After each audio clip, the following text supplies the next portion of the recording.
Every weekend, in a quiet neighborhood, a young man wakes up at 6 a.m. Not for work, not for the gym, but for his car. It already runs perfectly. Yet he spends hours installing parts that cost more than a month's rent. Friends call it obsession. Family calls it a waste. But to him, every modification matters. I'm Niko. From an engineering perspective, these changes aren't necessary. But engineering has never been only about necessity, it's about intention. Because this isn't just about cars, it's about psychology and why humans reshape the machines they live with. When someone lowers suspension or changes an exhaust, they're not just modifying metal, they're expressing identity. A car is one of the few possessions people actually inhabit. It's a moving space that broadcasts who they are or who they want to become. A young worker might drive a modified Honda Civic, aggressive, turbocharged, purposeful. It doesn't reflect his current reality, it reflects his ambition. If you enjoy understanding the human side of machines, consider subscribing. We explore the stories behind engineering. Marcus from Toronto began modifying cars at 19, working 2 jobs to afford parts for his Subaru RX. He grew up moving constantly, 7 cities before adulthood. Nothing felt permanent, except his car. Every modification was a decision he controlled.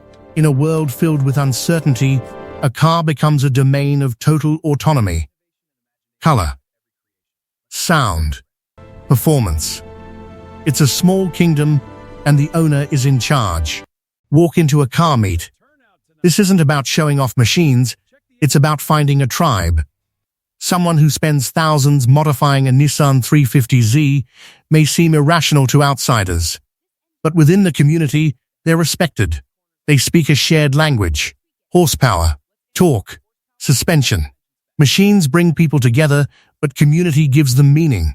In a world dominated by screens, car culture creates real, face-to-face connection. Car modification is an art form, a vision in the mind brought into reality. When the project is finished, the brain releases dopamine, the same reward response artists feel completing their work. The satisfaction isn't just mechanical, it's neurological. Completion feels powerful. Not every modification comes from pure passion. Sometimes it's compensation, a way to gain recognition or confidence. A loud exhaust, an aggressive stance. These choices can be a demand to be seen. Machines can't create confidence, but they can project it. Human motivation exists on a spectrum.